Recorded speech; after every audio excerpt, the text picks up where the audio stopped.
Hi friends, welcome to my channel Vandana Sai blog. ఈరోజు మీకు తెలంగాణ స్టైల్లో సరపిండి అనేది ఎలా పెట్టుకోవడమో చూపిస్తానండి. ఫస్ట్ టైం చూస్తున్న వారైతే నా ఛానల్ని సబ్స్క్రైబ్ చేసుకొని పక్కనున్న బెల్ని క్లిక్ చేయండి ఫ్రెండ్స్. నేను పెట్టే ప్రతి ఒక్క వీడియో మీకు నోటిఫికేషన్ ద్వారా వస్తుంది. ఇప్పుడు మనం వీడియోలోకి అయితే వెళ్దామండి. ఫస్ట్ మనమైతే ఒక బౌల్ తీసుకుందామండి, పెద్దదే. ఆ బౌల్లోకి నేనైతే ఇప్పుడు చూపిస్తున్నా కదా, ఆ స్పూన్తోనే 5 స్పూన్ల వరకు అయితే నేనైతే రైస్ పౌడర్ని అయితే యాడ్ చేసుకున్నానండి.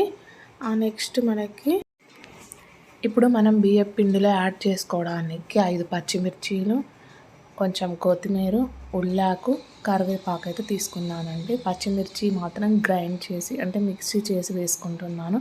ఇందులో కొంచెం జీలకర్ర యాడ్ చేయాలి అండ్ మనకి కొంచెం సాల్ట్ అనేది ఇక్కడ యాడ్ చేసుకోవాలండి.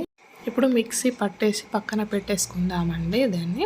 ఇప్పుడు బియ్యం పిండిలోకి కొంచెం నేను ఒక 1 అవర్ ముందు నానబెట్టుకున్న శనగపప్పు అండ్ మిక్సీ పట్టిన పచ్చిమిర్చి పేస్ట్ వేసేసి నెక్స్ట్ మనమైతే అన్నీ కట్ చేసి పెట్టుకున్నాం కదా అండి, ఉల్లాకు, కరివేపాకు, కొత్తిమీర ఇవన్నీ చిన్న చిన్నగా కట్ చేసుకుంటూ ఇందులోనైతే వేసుకోవాలండి. అన్నీ వేసుకున్న తర్వాత అండ్ ఇంకొకటి ఏంటంటే ఇందులో నేను కొంచెం చిటికెడు పసుపు కూడా వేసుకుంటున్నానండి. కొంచెం కారం కూడా యాడ్ చేసేసుకుంటున్నాను. ఆ తర్వాత మళ్ళీ మనకి సాల్ట్ కొంచెం అక్కడ వేసుకున్నాం కాబట్టి ఇందులో ఇంకా కొంచెం యాడ్ చేసేసుకుంటున్నాను అండి. అంటే మనకి టేస్ట్కి తగ్గట్టు అయితే అలా యాడ్ చేసేసుకొని నెక్స్ట్ ఇవన్నీ కొంచెం మనమైతే కలుపుకోవాలండి. అంటే మిక్స్ చేసేసుకోవాలి అన్నీ. మిక్స్ చేసుకున్న తర్వాత నేనైతే ఫస్టే ఒక పిరికెడన్ని పల్లీలు తీసేసుకొని వేయించి పక్కన పెట్టుకున్నాను. అవి కూడా ఇందులో యాడ్ చేసేసి కొంచెం కొంచెం మనకి కలుపుకున్న తర్వాత ఇలా టోటల్గా మొత్తం కలుపుకున్న తర్వాత కొన్ని వాటర్ అనేది వేసేసి మొత్తం మిక్స్ చేసేసుకోవాలండి. నేనైతే కోల్డ్ వాటరే తీసుకుంటున్నాను. ఇలా మనకి మంచిగా పిండి అనేది సాఫ్ట్గా ఇట్లా ముద్దకు వచ్చే వరకు మనమైతే కొన్ని వాటర్ అనేది వేసుకుంటూ ఇలానైతే కలుపుకోవాలండి. ఇలా కలుపుకున్న పిండిని మనం పక్కన పెట్టేసుకొని నెక్స్ట్ ఇప్పుడైతే మనం సరపిండి పెట్టుకునే గిన్నె తీసుకొని ఆ గిన్నెలో ఒక 3 టేబుల్ స్పూన్ అయితే నేను ఆయిల్ అనేది వేసుకున్నానండి. నెక్స్ట్ పెద్ద ముద్దగా ఒక పిండి ముద్ద తీసుకొని ఆయిల్ని అయితే గిన్నె చుట్టూ మొత్తం స్ప్రెడ్ చేసేసి ఇలా ఆ ముద్దను గిన్నెలో పెట్టేసి ఇలా రౌండ్గానే అయితే ప్రెస్ చేసుకోవాలండి. నేనైతే కొంచెం సన్నంగానే ప్రెస్ చేసుకున్నాను. మన ఇష్టం అండి, అది కొంచెం లావుగా పెట్టుకునే వాళ్ళు ఉంటే లావుగా కూడా పెట్టుకోవచ్చు.